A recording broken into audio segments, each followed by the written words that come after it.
Alafu wewe ndio ulikuwa unakuona mtandaoni wewe. Unasema kwamba wanawake weusi watolewa na nani? Wewe umeolewa? Mbona mtoto mdogo sana?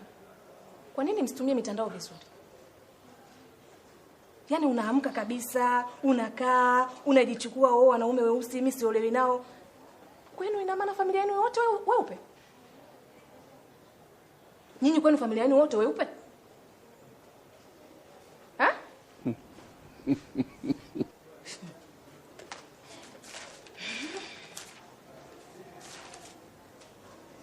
Hata tarehe yenyewe hujaandika, unachowaza mitandao tu.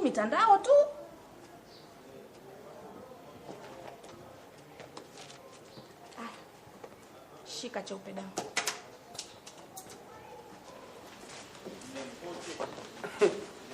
Sasa nao unacheka nini? Nisicheke kwani habichekeshi. Wewe ndio unasema vibaya watu weusi. Wewe ni mzungu au?